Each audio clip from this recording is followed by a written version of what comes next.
मित्रांनो नमस्कार। महाराष्ट्रामध्ये स्थानिक स्वराज्य संस्थांच्या निवडणुका जाहीर झालेल्या आहेत आणि महाराष्ट्रामधले एक अत्यंत महत्त्वाचे आणि हाय व्होल्टेज असणारे नगर परिषद ती म्हणजे इस्लामपूर आणि आत्ताचं उरण ईश्वरपूर नगर परिषद। याच्या मागचं कारण असं की राज्याचे शरदचंद्र पवार पक्षाचे प्रदेशाध्यक्ष माजी आमदार जयंत पाटील यांचा हा बालेकिल्ला आहे। त्यांच्या अखत्यारीतली ही आष्टा असेल किंवा उरण ईश्वरपूरची नगर परिषद आहे, त्यामुळे इथं हाय व्होल्टेज ड्रामा सुरू असलेला आपल्याला बघायला मिळतोय। याच पार्श्वभूमीवरती आज आपल्यासोबत बोलण्यासाठी महायुतीचे आणि भाजपचे उमेदवार विश्वनाथ डांगे बापू आहेत। बापू नमस्कार, आपलं स्वागत आहे A9 मध्ये। खऱ्या अर्थानं तुम्हाला संपूर्ण आम्हाला जाणून घ्यायचं तुमचा एकंदरीत प्रवास असेल आणि येणारे जे तुम्ही निवडणुकीला उभे राहिलेला आहात त्या संदर्भातल्या काही गोष्टी। तर सुरुवात मला अशी करायची आहे की तुमचं बालपण या उरण ईश्वरपूर शहरामध्ये गेलेलं आहे, काय नेमकं पार्श्वभूमी आणि बालपण होतं आपलं? माझं बालपण तसं खाऊन पिऊन सुखी घरात गेलं। आमचं एकत्र कुटुंब आहे पहिल्यापासून। आम्ही सगळे मिळून 10 जण बहीण भावंड आहोत, त्यात मी सगळ्यात शेवट आहे। त्यामुळे थोडंसं लाडात गेलं घरात सगळं, म्हणजे अगदी सुखवस्तू अगदी हायपाय नाही पण अगदी खाऊन पिऊन सुखी असं आमचं सगळ्यांचं बालपण गेलेलं आहे। पण ते पण फक्त आप्पांच्या कडक शिस्तीमध्ये अगदी शिस्तबद्ध ह्याच्यात आमचं बालपण गेलं। आप्पांचा स्वभाव खरं तर कडक आहे, माजी मंत्री होते ते। कसं नातं आहे तुमचं वडील आणि एक मुलगा म्हणून? एक आदरपूर्वक धाक हा पहिल्यापासून आहे, ते आहेच, ते आज तागायत। अजून सुद्धा आम्ही जर त्यांच्या पुढे उभं राहायचं म्हटलं तर थोडंसं तो रिस्पेक्ट, तो धाक आमच्या मनात पहिल्यापासून जो आहे तो आहेच। त्यात म्हणजे काय असं थोडंसं जे म्हणतात ना त्यांच्या स्वभावामुळं आम्ही अगदी तसं थोडं बिचकून असतो म्हणलं तरी चालतं। खरं तर तुम्ही दोघे भावंडे आणि तुमचा जो सगळा संस्था असतील किंवा तुमचा जो कारभार आहे तुम्ही दोघं जण मिळून बघता, चिमणभाऊ डांगे आणि विश्वनाथ बापू डांगे। एक भाऊ म्हणून कसं नातं आहे तुमचं किंवा कसं सहकार्य असतं चिमणभाऊ? भाऊ म्हणून आम्ही दोघांचं एकमेकाचं अंडरस्टँडिंग अतिशय चांगलं आहे। आम्ही दोघं पण अगदी कुठल्याही गोष्टीत असेल ती एकमेकाशी चर्चा करून सल्ला मसलत करून आम्ही निर्णय घेत असतो। मग ते संस्थेच्या बाबतीतला असू दे, आमच्या कौटुंबिक बाबतीतला असू दे, राजकारणाशी संबंधित असू दे, नाही इतर कुठल्याही गोष्टी असू दे, आम्ही दोघं ज्या ठिकाणी मला त्यांच्या सल्ल्याची गरज असते, ज्या ठिकाणी त्यांना माझ्या सल्ल्याची गरज असते, त्यामुळे आम्ही एकमेकाशी बोलूनच आम्ही पुढचे निर्णय घेत असतो। त्यामुळे आमचं एक नातं म्हणजे जसं राम लक्ष्मण म्हणा किंवा मैत्रीचं म्हणा तसं आमचं दोघांचं नातं आहे, त्यात कुठलाही काय दुसरा विषय असायचं कारणच नाही। खरं तर महायुतीचे तुम्ही प्रमुख उमेदवार आहात, त्याच्या आधी मला एक प्रश्न विचारायचा की राजकारणाची तुमची सुरुवात कशी झाली नक्की? राजकारणाची सुरुवात अशी म्हणायचं तर माझ्या जन्माच्या अगोदरच, माझा जन्म 1970चा, 66 पासून आप्पांचा राजकारणात वावर चालू झाला। सुरुवातीला जनसंघ, त्यानंतर जनता पार्टी, जनता पार्टीनंतर भारतीय जनता पार्टी, त्यानंतर लोकराज्य पक्ष, त्यानंतर राष्ट्रवादी काँग्रेस पक्ष, परत भारतीय जनता पार्टी। त्यामुळं जसं काय लागलं वय 8, 9, 10 वर्ष झालं असेल, त्यानंतर ओघानच ते लक्षात, म्हणजे त्यात न कळतच राजकारणाचे प्रवाहात आलोच। कारण त्यावेळेस आमच्या घरातच सगळ्या बैठका वगैरे व्हायच्या, सगळी चर्चा सगळ्या कानावर यायच्या। त्यामुळं हे सगळं ऐकत ऐकत आम्ही त्या राजकारणात आपोआप ओढलो गेलो म्हटलं तरी चालते। ठीक आहे, खरं तर आपण थेट मुद्द्यावरती येऊयात। तुम्हाला महायुतीकडून उमेदवारी मिळाली आहे, भाजपचे तुम्ही प्रमुख उमेदवार आहात उरण ईश्वरपूर नगर परिषदेचे।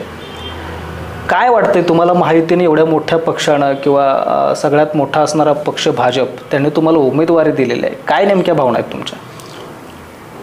उमेदवारी दिल्या याचा एक असा अर्थ आहे की फार मोठी जबाबदारी पण येऊन पडलेली आहे। आता उमेदवारी मला देण्यासाठी त्यांनी मला पात्र समजलं, त्याबद्दल मी आमच्या महायुतीच्या सर्व नेत्यांचा आभारी आहे की त्यांनी मला या पदासाठी योग्य समजलं। मी 1996 साली पहिल्यांदा नगरसेवक पदाची निवडणूक लढवली, त्यावेळी आणि पहिल्या ह्याच्यातच मी विजयी झालो। त्यानंतर 1996 ते 2006 आणि 2016 ते 2021 असं 15 वर्ष मी नगरसेवक म्हणून काम केले। तो अनुभव पण त्यांनी बघितला असेल किंवा या 5 वर्षाच्या कालावधीनंतर 4 वर्षाच्या प्रशासकीय कालावधीत जे काही मी नगरपालिका क्षेत्रात काम केलं त्याचंही त्यांनी माझं जे कामाचे त्यांनी लेखाजोखा कुठून तरी बघितला असेल आणि त्यासाठी किंवा माझं ह्याच्यातला सगळा आवाका बघितला असेल नगरपालिकेच्या कामकाजातला, माझे शिक्षण किंवा माझे ह्या जनमानसात त्यांनी काय माझी कशी प्रतिमा आहे ह्या सगळ्यांचा विचार करून त्यांनी माझी या पदासाठी निवड केली असेल असं मला वाटतं. खरं तर जेव्हा तुमची निवड सुरू होती म्हणजे उमेदवाराची निवड करायला सुरू होतं तेव्हा खूप गदारोळ होता, म्हणजे फार उशीर झाला उमेदवार जाहीर करण्यासाठी. काय नेमकं कारण काय? तसं माझ्या उमेदवारासाठी काय जाहीर करायला उशीर व्हायला काय माझ्या उमेदवाराबद्दल कुठले मतभेद होते असे नाही. पण आमची 2-4-5 पक्षांची महायुती असल्यामुळं मग त्यात आम्ही स्वतः भारतीय जनता पार्टी असेल, शिवसेना असेल, राष्ट्रवादी काँग्रेस पार्टी असेल, रयत क्रांती संघटना असेल, RPI आणि इतर घटक पक्ष बरेच आहेत. तर खाली ज्या जागा वाटपाचा विषय होता थोडंसं सगळ्यांच्याकडे तुल्यबळ उमेदवार असल्यामुळे प्रत्येक प्रभागात थोडंसं पुढं मागं सरकायला थोडं उशीर झाला आणि त्याबरोबर आमचं पक्षातर्फे उमेदवारी असल्यामुळं आमची सगळे राज्याची कोर कमिटी माननीय मुख्यमंत्र्यांच्या अध्यक्षतेखाली बैठक होऊन राज्यात जे काही भारतीय जनता पार्टीतर्फे ज्या नगराध्यक्षपदाच्या ज्या काही जागा महाराष्ट्राला लढवल्या जाणार होत्या त्यातली आपली एक होती. तर ते सगळे ती कोर कमिटीच्या बैठकीत फायनल निर्णय झाल्यानंतर अंतिम निर्णय झाल्यानंतर तिथून जाहीर होणार होतं, त्यामुळे तो उशीर झाला. खरं तर जागा वाटपाच्या मुद्द्यावरून बरेच खलबतं झाली, चर्चा होत होत्या. म्हणजे आत्ता सध्या अलबेल आहे का तुमच्या माहिती? बिलकुल. आमचं ह्या जागा वाटपाच्या यात सगळ्यांना वाटत होतं की ही युती तुटेल आणि त्या सगळ्यांना गुदगुले होत होते की आमचं असं चाललंय तर आता काय होणार आणि युती तुटली की आपलं जमलं. ह्या पहिल्यापासून आमच्या पुढचे पक्षाची लोक ह्या चाशेवर बसले की ह्यांचं कधी तुटतंय आणि आमचं जमते. तर त्यांचा ते भ्रम निराश झालेला आहे.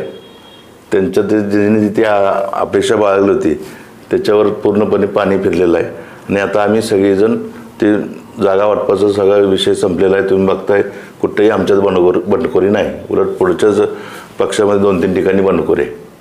आणि आता आम्ही ते विषय आमचा मागं पडलेला आहे. आता आम्ही पूर्ण एकजुटीने आम्ही पूर्णपणे महायुती म्हणून सर्व पक्षाचे नेते आम्ही पूर्ण गतीनं आम्ही प्रचाराला गती दिलेली आणि कामाला लागलेलं आहे. खरं तर सगळ्या महाराष्ट्राला पडलेला एक अत्यंत महत्त्वाचा प्रश्न आहे, त्याची चर्चा सांगली जिल्हा वाळवा तालुक्यात आहे.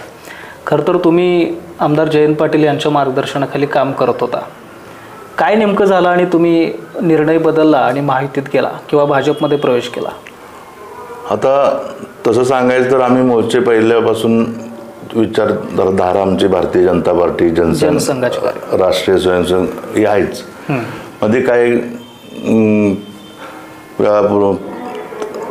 म्हणजे काही वर्षापूर्वी थोडेसे आपणचे मतभेद पक्षात झाले, तिथं जरा आपणना थोडा त्रास झाला म्हणून आपण त्या पक्षातून बाजूला व्हायचा निर्णय घेतला. आम्ही बाजूला झालो, 2-3 वर्ष आम्ही बाजूला राहिलो, पण कुठंतरी कुठल्या तर राजकीय प्रवाहात सामील व्हायला पाहिजे म्हणून आम्ही पवारसाहेबांशी सल्लामसलत चर्चा झाल्यानंतर आम्ही राष्ट्रवादी काँग्रेस पक्षात 2006 साली प्रवेश करायचा निर्णय घेतला आणि प्रवेश केला. त्यानंतर 30 जुलै आता 2025ला आम्ही भारतीय जनता पार्टीत प्रवेश केला. म्हटलं तर 29 जुलैपर्यंत अगदी प्रामाणिकपणे राष्ट्रवादी काँग्रेस पक्षाचं जयंत पाटील साहेबांचं काम केलं. कुठेही त्या 17, 18, 19 वर्षात एकही सेकंद किंवा एकही आम्ही कधी पक्षाशी गद्दारी केलेली नाही किंवा पक्षाच्या विरोधात वागलेलं नाही. बरं, जात असताना तुम्ही जयंत पाटील साहेबांशी काही चर्चा? हो, आम्ही जाऊन दोघा भावांनी साहेबांच्या कानावर घातलं की असं असं आहे, आम्हाला मुख्यमंत्री साहेबांचा निरोप आहे, पालकमंत्री साहेबांनी आम्हाला बोलवलेलं आहे आणि तुम्ही यायला पाहिजे, जुनी माणसं आहेत अण्णासाहेबांसारखी ती परत आता यायला पाहिजेत असं त्यांनी आम्हाला सांगितल्यामुळं आता आम्हाला त्यांचं बोलणं टाळता येत नाही मुख्यमंत्र्यांचं, म्हणून आम्ही निघालेलो आहे. साहेबांची काय प्रतिक्रिया? साहेबांची प्रतिक्रिया होती थोडं थांबा, आपण सर्वजण निर्णय घेऊया, काहीतरी निर्णय आपल्या सगळ्यांचा होईल, चांगला होईल. म्हणजे थोडक्यात ते त्यांचा पण विषय होता असं मला कळते. म्हणजे ते सुद्धा भाजपमध्ये असं येणार मला होते. बोलण्यानं जाणवलं. नाही खरं तर तुम्ही त्यांच्या अगदी जवळ होता. आता डांगे फॅमिली असेल, चिकनभाऊ असतील, तुम्ही असेल, काय नेमकं हे आता सगळं ते सगळ्या गोष्टी उघड करून सांगणं बरोबर नाही, पण ते नंतर काय झालं माहित नाही, पण मध्ये थोड्या चर्चा होत्या. म्हणजे साहेबांची इच्छा होती जाण्याची होत्या. आता खरं तर तुमचा भाजपमध्ये प्रवेश झाला मुंबईमध्ये, आणि भाजप प्रवेशावेळी तुम्ही होता, चिमणभाऊ होते, आपले वडील अण्णासाहेब डांगे होते. आम्ही सगळ्यांनी बघितलं की आप्पांच्या डोळ्यातनं अक्षरशः पाणी आलं प्रवेश करताना. काय भावना होते नक्की? हा, हेच की विषय तो असा की मी आता आपल्याला म्हटलं तसं त्यांची नाव पहिल्यापासून संघाशी जोडलेली आहे. भारतीय जनता पार्टी संस्थापक सदस्य आहेत. ज्यावेळी कोणी नव्हतं त्यावेळीपासून, म्हणजे जनता पक्ष फुटला, केंद्रातलं जनता पक्षाचं सरकार पडल्यानंतर, आणि जनसंघाचं परत भारतीय जनता पक्ष पार्टी म्हणून नवीन स्थापन झाली. त्यावेळी अगदी हातावर बोटावर मोजण्या एवढी पश्चिम महाराष्ट्रात भारतीय जनता पार्टीची काम करणारे लोक होते. त्यातले आप्पा काही कारणानं मध्ये मतभेद झाले म्हणून ते थोडंसं त्यांचा स्वभाव हे स्वाभिमानी असल्यामुळे त्यांनी ते सगळे विषय सोडून दिले आणि बाहेर पडले. पण बाहेर पडल्यानंतर त्यांनी बघितलं की त्यांचं जे काय हे आहे कार्यक्षमता किंवा काय, त्याला काय न्याय काय राष्ट्रवादी काँग्रेस पार्टी पक्षात त्यांना मिळाला असं त्यांना काय वाटलं नाही. विशेष काय थोडंसं त्यांची तिथं घुसमट झालं. कारण तेच मला विचारायचं आहे. विशेष असं आहे की आप्पा सहजासहजी कुठल्या विचाराशी प्रतारणार ते करणार नाहीत. एक ठाम निर्णय घेणारं व्यक्तिमत्व आहे. पण अचानक एवढा कठोर निर्णय घेणं, एवढा महत्त्वाचा निर्णय घेणं, म्हणजे ज्या राष्ट्रवादी काँग्रेस पक्षामध्ये किंवा आमदार जयंत पाटील यांच्यासोबत तुम्ही जवळपास 20 ते 22 वर्ष तुम्ही राहिलात त्यांच्याजवळ, अचानक त्यांच्याजवळ निघून जाण्याचं कारण काय? काय नेमका काय अन्याय तुमच्यावरती झाला का त्या ठिकाणी? आम्ही अन्याय झाला म्हणलं तर आता तुम्ही जातात किंवा प्रेक्षकाचं माझी मुलाखत बघितलं, अण्णासाहेब डांगेंच्या सारख्या माणसाला 18 वर्षात 2.5 वर्ष पंढरपूर विठ्ठल रुक्मिणी समितीच्या चेअरमन पदाशिवाय पक्षानं दिलं काय? बर, म्हणजे एवढी मोठी व्यक्ती असताना सुद्धा आम्हाला थोडं वाटतं की जो आप्पांचा सन्मान व्हायला पाहिजे होता, जे आप्पांना सन्मान द्यायला पाहिजे होता पक्षानं, तो दिला नाही. बर, आता मी सुद्धा त्या दिवशी 18-19 वर्ष, चिमण भाऊ पण 18-19 वर्ष तिथं काम करतात. भाऊ एकदा नगराध्यक्ष झाले, मध्यवर्ती बँकेत संचालक झाले. ह्याच्या पलीकडे काय? 2006 पासून 2014 पर्यंत आणि नंतर 2019 पासून 2021-22च्या मध्यापर्यंत राष्ट्रवादी काँग्रेस पक्ष सरकारमध्ये सामील होताच. हो, किंवा काही जबाबदारी सुद्धा आपण पक्षात दिली नाही, संघटनेत सुद्धा दिली नाही. मग तिथं त्यांची घुसमट व्हायला लागली. मग 2014ला सुद्धा त्यांना लोकसभेच्या निवडणुकीच्या बोलावणं आलं तर चर्चा पण झाली. त्यावेळी पण जायचं त्यांचा विषय होता. आम्हाला दोघांना, पण आम्ही दोघं त्यांना थांबवलं, नको आपल्याला चर्चा काय बरोबर दिसणार नाही. पण ते त्यावेळी सुद्धा ही सगळ्या गोष्टी आम्ही साहेबांच्या कानावर घातल्या. साहेब म्हणले होते निवडणूक झाली आपण निर्णय करू. ठीक आहे, आता तुम्ही प्रमुख उमेदवार आहात, आपण उरण ईश्वरपूरच्या ध्येय धोरणाबाबत थोडीशी चर्चा करूयात. काय नेमकं विजन आहे तुमचं उरण ईश्वरपूर शहरासाठी? हे आपलं शहर जे आहे ते आजूबाजूच्या परिसरासाठी म्हणा किंवा जिल्ह्यातलं जिल्ह्याचं सांगली जिल्ह्यातलं एक ठिकाण सोडल्यास हे दुसरं मोठं ठिकाण आपलं शहरच आहे. जे वैद्यकीय सुविधांच्या बाबतीत असो, शैक्षणिक सुविधांच्या बाबतीत असो, ह्या सगळ्या सुविधांच्या बाबतीत हे शहर अतिशय महत्त्वाचं आहे. त्यामुळं आजूबाजूचे परिसर आणि तालुक्यासाठी हे शहर अतिशय महत्त्वाचं आहे. त्यामुळं बरेच लोकांचा ओढा या शहरात स्थानिक होण्याचा आहे.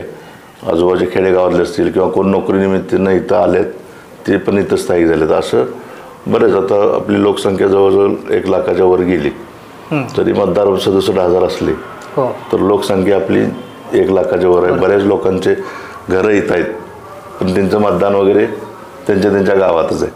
तर हे वेगानं वाढणारं शहर आहे. त्यासाठी ज्या काही नागरी सुविधा वगैरे द्यायच्या आहेत त्याच्यावर आत्ता ज्या सुविधा आहेत त्याच्यावर बराच ताण येतो.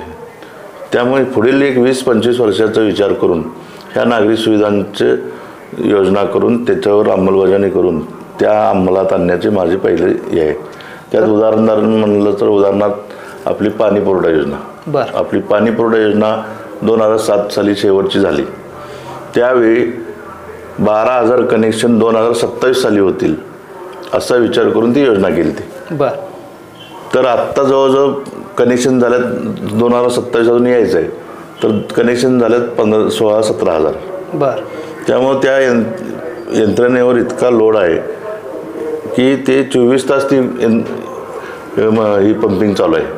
जवळजवळ 1,40,40,00,000 लिटर पाणी आपण दररोज पंपिंग करतो आणि तिथं अविरत ते चालू आहे. त्यामुळं ते शेवटी मशीन आहे, कधी ते बंद पडेल त्याचा काही नेम नाही. आणि आत्ता जर बंद पडलं तर त्याला स्टँड बाय पंप नाहीत. तेव्हा तोच पंप काढायचा, बंद पडलं की मिस्त्री बोलवायचा, त्यानं ती बघायचं, उघडायचं, काय गेले, बेरिंग गेले, काय झाले बघायचं. मग ती इथं मिळते का बघा, इथं मिळत नसलं सांगलीत मिळते का बघा, सांगलीत मिळत नसलं मुंबईत मिळते का बघा. मुंबईत मिळालं असलं तर मग ते कुरिअरला टाकणार, ते येणार, ते आणणार, परत जोडणार आणि परत बसवणार, परत पंप चालू. तो पण इकडं पाण्याचे सगळे जे आत्ता इकडं काही ठिकाणी आहे पण आमच्या भागात म्हणलं, उपनगरात म्हणलं तर पाण्याच्या समस्येला आता माणसं फार गंभीरपणे तोंड देतात. तर हे जे करण्यासाठी पहिले माझं प्राधान्यानं काम आहे की आपली वाढीव पाणी पुरवठा योजना, ज्याला 24/7 पहिलं नाव होतं, आता ते नाव बदललेलं आहे. त्याची अंदाजपत्रकी किंमत आहे 124 कोटी रुपये. त्याची तांत्रिक मान्यता मिळालेली आहे. फक्त आता ही आचारसंहिता आहे म्हणून थांबले. जर आम्ही तिथं सत्तेत आम्ही गेलो की आम्ही पहिलं प्राधान्य त्या योजना मंजूर करण्याला देणार आहे. ती योजना प्रशासकीय मान्यता मिळाली की ताबडतोब 6 महिन्यात त्याचं काम चालू होईल. 1-2 वर्षात काम पूर्ण करण्याचा मानस आहे. त्यानंतर या शहरातील नागरिकांना मुबलक आणि 24 तास पाणी मिळेल अशी व्यवस्था 2055ची लोकसंख्या गृहीत धरून. बरं. खरं तर तुम्ही नगरसेवक पण होता या अगोदर. काय अनुभव आहे नगरसेवक पदाचा? अनुभव आता नगरसेवक पदाचं माझं तसं तुम्हाला सांगतो. पहिले 10 वर्षसुद्धा मी विरोधी पक्षातच काम केलं. त्यावेळी शहर सुधार समिती म्हणून आमच्या लढत होतो. त्यावेळी सुद्धा आम्ही विरोध. आणि इथं सुद्धा आत्ता ह्या 5 वर्षात जरी बहुमत आमचं असलं तरी नगराध्यक्ष पद पुढच्या पक्षाचे होते. त्यामुळे थोडं संघर्ष 5 वर्ष पूर्ण संघर्ष झाला. त्यामुळे ठोस असा विकास करायला त्यासाठी जे नगराध्यक्ष आणि त्याच्या मागं भक्कम पूर्ण बहुमत पाहिजे तशी परिस्थिती निर्माण व्हायला पाहिजे आणि ती ह्यावेळी होईल. आणि ह्या पंचवार्षिकला मागच्यापेक्षा वेगळं काहीतरी चित्र तुम्हाला दिसेल विकासाचं, एवढं मला नक्की वाटते. खरं तर तुम्हाला एक राजकीय वारसा सुद्धा आहे. आपले वडील मंत्री होते, माजी मंत्री. खरं तर तुम्हाला एक वारसदार म्हणून बघितलं पाहिजे का एक कार्यकर्तृत्व उमेदवार म्हणून बघितलं पाहिजे? वारसदार म्हटलं तर काय आम्ही काही सोन्याचा चमचा घेऊन काही जन्माला आलो नाही. कष्ट जर सुखवस्तू कुटुंबात जन्माला खाऊन पिऊन सुखी अशा ह्याच्यात कष्ट जे करायला लागले तेवढे सगळे केलेले आहेत. हां, वडिलांचं राजकारणात पहिल्यापासून असल्यामुळं आहे. पण आम्ही पहिल्यापासून म्हणजे अगदी सतरंजा उचलण्यापासून आणि खळ घेऊन पोस्टर लावण्यापर्यंत सगळी कामं आम्ही केलेली आहेत. त्यामुळं राजकीय वारसा तसा म्हणलं तर आम्ही कार्यकर्ता म्हणून पण सुरुवात कामाची कार्यकर्ता म्हणूनच केलेली आहे. की असं उठलो मी पहिल्या झटक्यात मी नगरसेवक झालो आहे किंवा कुठल्या तर पहिल्या झटक्यात मला पक्षाचा अध्यक्ष शहर अध्यक्ष केलं आहे वगैरे असं काही नाही. एक कार्यकर्ता म्हणून माझी सुरुवात झालेली आहे या राजकारणात. आणि 96ला संधी मिळाली नगरसेवक झालून तिथं राजकारणाची प्रत्यक्ष सक्रिय राजकारणाची सुरुवात झाली. तोपर्यंत आम्ही कार्यकर्ता म्हणून काम करत होतो. आता खरं तर एक महत्त्वाचा मुद्दा आहे. इस्लामपूरचं वरून ईश्वरपूर झालेला आहे. हा मुद्दा तुमच्या दृष्टिकोनातून किंवा विकासाच्या दृष्टिकोनातून तितका महत्त्वाचा आहे का? हा इस्लामपूरचं वरून ईश्वरपूर होणे हा विकासाचा आणि ह्याचा जरा आपण वेगळा विचार करूया. हा जनतेच्या भावनेचा विषय आहे. ह्या शहरातील जनतेच्या भावनेचा विषय. ज्यांना वाटत होतं की आपल्या शहराचं नाव ईश्वरपूर व्हावं. मागं पंत सबनीस असोत किंवा आदरणीय बाळासाहेब ठाकरे असोत यांनी त्यावेळी प्रत्येक वेळी ह्या शहराचं नाव ईश्वरपूर असायला पाहिजे आणि आपण ईश्वरपूरच म्हणायला पाहिजे अशी सुरुवात केली. त्यावेळीपासून ही एक इच्छा ह्या शहरातील बहुतांशी जनतेची होती. ती इच्छा ह्या नामकरण करण्यामुळे पूर्ण झालेली आहे आणि ती युती शासनानं केलं. त्याचा विकासाशी नाही पण ह्या शहराच्या भावनेशी एक नागरिकांचा त्या भावनेशी एक संबंध आहेत या नावाशी.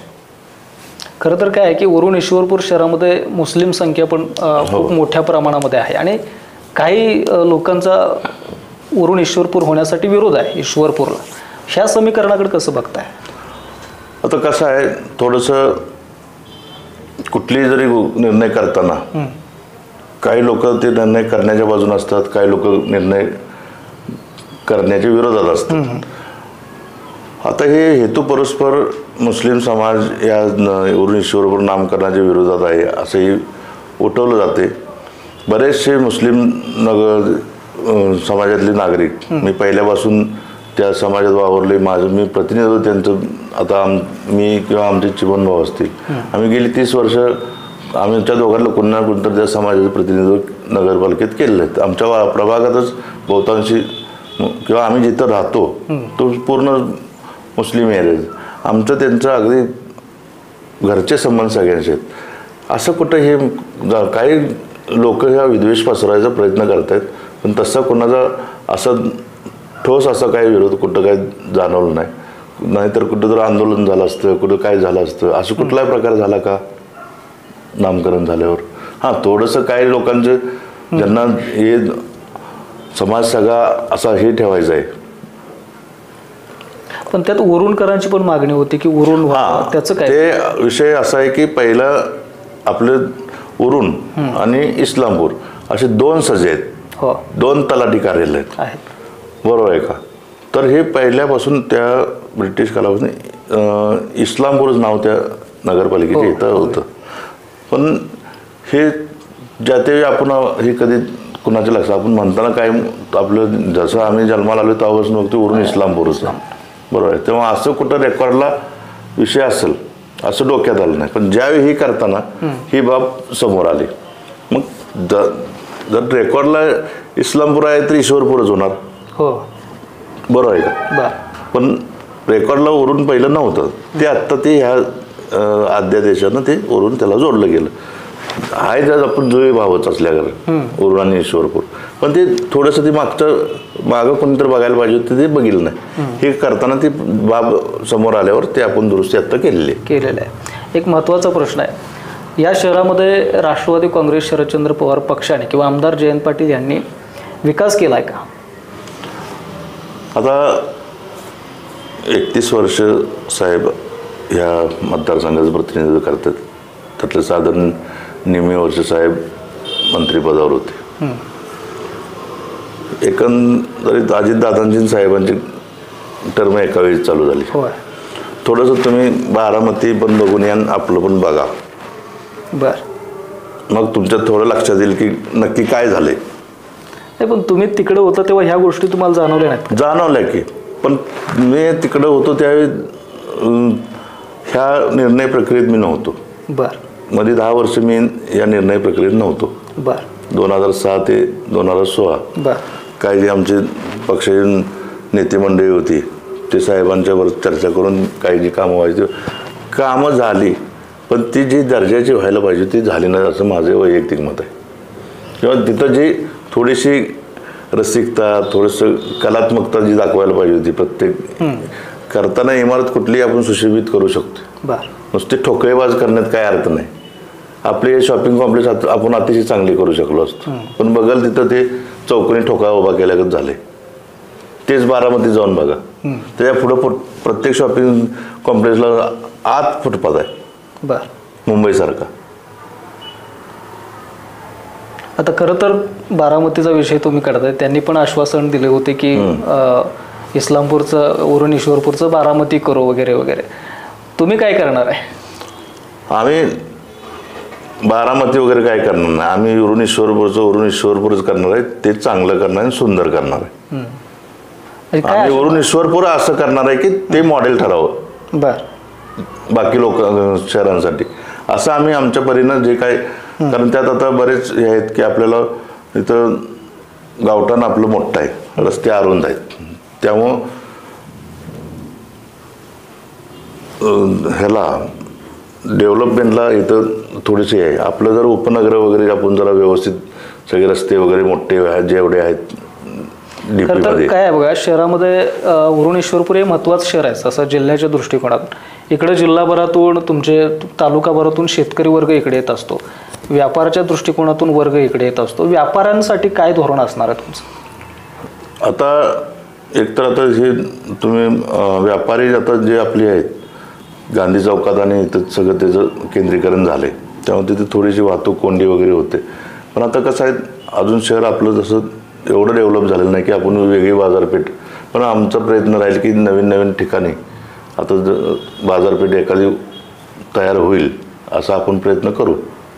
खरं तर लोकांना वाहतुकीसाठी रस्ते व्यवस्थित नाहीत, म्हणजे अडचणीचा भाग आहे. गावठाण असल्यामुळे तिथं आपण जास्त इकडे तिकडे रहदारी जास्त असते. एकतर व्यापाऱ्यांना बसायला व्यवस्थित सोय नाही आहे. भाजी मंडई आहेत पण त्या मंडईचा विषय असं काढला तर तुम्हाला सांगतो, आता मंडईचं काम चालू झालेलं आहे. बरं, मंडईचं काम चालू झालेलं आहे. त्या मंडईसाठी 52 कोटी रुपयेचा निधी मंजूर झालेला आहे. त्यातले 20 कोटी रुपये आलेले आहेत. प्रत्यक्ष कामाला सुरुवात झालेली आहे. 5 मजली इमारत आहे, त्यातले 2 मजले आपण फक्त पार्किंगसाठी ठेवलेत. बरं, पार्किंगला. हां, 2 मजल्यावर मंडई बसणार, एका मजल्यावर जिम आहे, बरं, छोटं ऑडिटोरियम आहे. असे अतिशय अत्याधुनिक आणि सुसज्ज असे भाजी मंडईची इमारत आपली आता येत्या 2 वर्षात तिथं उभारली जाईल. आणि ते अतिशय चांगले एक शहराच्या दृष्टीने एक अभिमानाचं काम असणार आहे ते. खरं तर तुमच्या या वाळवा तालुक्यामध्ये संस्था फार मोठ्या आहेत, कॉलेजेस असतील, उद्योग असतील. काय फायदा होतोय तुमचा या लोकांना इथल्या? हे बघा, हे जे आता आमच्या ज्या संस्था आहेत त्या अतिशय चांगल्या पद्धतीने आम्ही त्या चालवलेल्या आहेत. म्हटलं तर आमचं इंजिनिअरिंग कॉलेज एक उदाहरण दाखल घ्यायचं म्हटलं तर NAC A++ त्याला ॲक्रेडिशन मिळालेलं आहे. बरं, जे की या क्षेत्रातलं सर्वोच्च ॲक्रेडिशन आहे. साधारण या देशातल्या सगळ्या कॉलेजमध्ये 35-36 कॉलेजना फक्त A++ NACचं ॲक्रेडिशन आहे. बरं, त्यात 15-16 इंजिनिअरिंग कॉलेज आहेत, त्यातलं आपलं कॉलेज आहे. बरं, हेच शिक्षण घ्यायला पुण्या मुंबईसारख्या मोठ्या शहरात जायला जे विद्यार्थ्यांना जावं लागत होतं, त्यांचा खर्च होत होता, तो सगळा खर्च त्या दर्जाचं शिक्षण आपल्याला इथं देतो. हा एक मोठा फायदा आहे. आणि कमी खर्चात पुण्या मुंबईसारख्या ठिकाणी आपल्या सामान्य लोकांनी जाऊन राहायचं म्हणलं की खर्चाचा अंदाज तुम्हाला आहेच. तर त्या दर्जाचं शिक्षण आपण इथं आपल्या संस्थेने देतोय. ते तसं असेल तसं आयुर्वेदिक मेडिकल कॉलेज आपल्या महाराष्ट्रात A+ ॲक्रेडिशन असणारे एकमेव कॉलेज आहे. बरं, आरोग्य विज्ञान विद्यापीठानं उत्कृष्ट कॉलेज म्हणून गौरवलेलं कॉलेज आपलं आयुर्वेदिक कॉलेज आहे. तिथं सुद्धा उच्च दर्जाचं शिक्षण आहे. त्यामुळं आपल्या ह्या ग्रामीण भागातल्या मुलांना त्यांच्या शेजारी आसपास अतिशय चांगली शिक्षणाची आपण सोय केलेली आहे. अशाच आमच्या जेवढ्या 44 शाखा आहेत त्या सगळ्या शाखांचं सगळ्या ISO आहेत, सगळ्यांचा निकाल जवळपास 100% असतो. सगळीकडे आमचं चांगल्या दर्जाचे आमच्याकडं सगळं शिक्षक वर्ग वगैरे सगळं व्यवस्था चांगलं आहे. व्यवस्था सगळ्या चांगल्या आहेत. चांगल्या दर्जाचं शिक्षण आमच्याकडे मिळतं. त्यामुळं आमच्या हा फायदा आप्पांनी इथल्या ग्रामीण भागातल्या लोकांना जे पुण्या मुंबईला जाऊन आपल्याला घ्यावा लागतो शिक्षणाचा, तो इथं आपल्या लोकांना ती सोय आप्पांनी सगळी उपलब्ध करून दिलेली आहे. खरं तर आपण शेवटाकडे जाऊयात. माझे एक रॅपिड फायर प्रश्न आहेत, एक 5 प्रश्न आहेत माझ्याकडे. त्याचं उत्तर तुम्हाला एका वाक्यात किंवा एका शब्दात द्यायचं आहे. हां, तर पहिला प्रश्न माझा असा आहे की इस्लामपूर की उरुण-ईश्वरपूर? उरुण-ईश्वरपूर. उरुण-ईश्वर. तुमचं प्रेरणास्थान? आप्पा. आप्पा, अच्छा. हिंदुत्व की पुरोगामित्व? हिंदुत्व. निवडून आल्यानंतर पहिलं काम कुठलं, म्हणजे कोणतं करा? नागरिक सुविधांना प्राधान्य. कुटुंब की राजकारण? कुटुंब. ठीक आहे. माझा अगदी शेवटचा प्रश्न आहे का बापू, खरं तर आपण पक्षांतर केलं, राष्ट्रवादी सोडून तुम्ही भाजपमध्ये गेलात, पण लोकांच्यात अशी चर्चा आहे की तुम्ही अगदी स्वार्थासाठी गेलेला आहात. चर्चा माझ्या पण कानावर ही आलेली आहे, पण मला असं वाटतं की ही लोकांच्या पेक्षा आमच्या जुन्या सहकाऱ्यांच्याच मनात जास्त हे आहे बर चर्चा, आणि ते ही चर्चा हेतुपुरस्पर जनतेत पसरवत आहेत की आम्ही स्वार्थासाठी गेलो. आमचा स्वार्थ असता तर आम्ही 2014लाच गेलो असतो. बर ज्यावेळी मोदीजी लोकसभेच्या प्रचारासाठी मिरजला आलते त्यावेळी विषय झाला आणि त्यावेळी आम्ही आमचं ते ठरलं होतं, पण त्यावेळी साहेबांनी सांगितलं नका जाऊ, आपण निवडणूक झाल्यावर एकत्रित विचार करूया. बर मग त्यावेळी थांबलो. स्वार्थासाठी जायचं असतं 2019ला पण गेलो असतो, पण आणि जेवढे दिवस 6 ऑक्टोबर 2006 ते 29 जुलै 2025 एवढा कालावधीमध्ये आम्ही काय जे राहिलो ते साहेबांच्यावर प्रामाणिक राहिलो, आणि कुठला स्वार्थ आम्ही साहेबांच्या तर बघितला आहे? काय साहेबांनी आमचं स्वार्थ आम्ही बघितलं आणि त्यांनी का आम्हाला दिले? उलट काय जे आम्ही केलं असेल आमच्या खिशाला चाट लावून आम्ही राजकारण केले. बर 1 रुपया आम्ही कधी साहेबांच्या कशा ह्याच्यात नाही. बर आणि आत्ता इथं याचा स्वार्थ काय आहे का? आम्हाला माहीत होतं का नगरपालिकेचं आरक्षण नगराध्यक्षपदाचा ओबीसी पडणार आहे, आम्हाला उमेदवारी मिळणार आहे? किंवा आता आम्ही गेलो आता 6 महिने झालं, काय चिमन भाऊनं आप्पांना काय कुठलं पद दिलंय पक्षानं? आम्ही काय मागितलेलंच नाही. बर काय चिमन भाऊंना काय दिले का मला काय दिले? आता जाऊन जुलै, ऑगस्ट, सप्टेंबर, ऑक्टोबर, नोव्हेंबर 4 महिने होऊन गेले. असं कुठलं आम्हाला काय पद दिलंय का? समजा आम्ही गेलो असतो 1-2 महिन्यात काहीतरी दिलं असतं तर म्हणलं असते बाबा हां यांचं काहीतरी ठरलंय आणि हे गेलेत. तेव्हा स्वार्थ वगैरे काय नाही, त्या काम करायला तिथं जरा मर्यादा येत होत्या सगळ्या. आप्पांना तिथं काही काम करायला संधी मिळाली नाही, त्यांचं वय झालं. आता त्यांना वाटत होतं की आपण आपल्या पहिल्या माणसांच्यात परत जावं. ह्यासाठी आम्ही गेलेलो आहे, बाकी दुसरा काय विषय नाही. आणि स्वार्थ असायला काय नाही. कर्मधर्म संयोगानं परमेश्वर कृपेनं खाऊन पिऊन सुखी आहोत आम्ही. आम्हाला कुठलाही स्वार्थ नाही. राजकारणात आम्ही स्वार्थासाठी आधी पण नव्हतो ना आत्ता पण नाही, इथनं पण पुढे नसणार आहे. त्यामुळे जे कोण हे गैरसमज पसरवतात त्यांनी थोडं स्वतःबद्दल, स्वतःच्या सावरीला, स्वतःच्या आत्म्याला विचारा आम्ही काय स्वार्थ बघितला आहे का, आणि मग बाकीच्यांना सांगा. ठीक आहे. तर निश्चितच हे होते महायुती पुरस्कृत उमेदवार विश्वनाथ डांगे बापू. तर त्यांनी अनेक प्रश्नांवरती आपल्यासोबत चर्चा केली. मग विकासाचे मुद्दे असतील, राष्ट्रवादीतून भाजपमध्ये आले त्यांच्याबद्दलची चर्चा असतील, आणि इव्हन उरण ईश्वरपूरसाठी नेमकं त्यांचं व्हिजन काय असणार आहे, अशा विविध विषयावरती आपण चर्चा केली. बापू आलात, तुम्ही वेळ दिलात त्याबद्दल धन्यवाद, आणि पुढील वाटचालीस तुम्हाला शुभेच्छा. नमस्कार.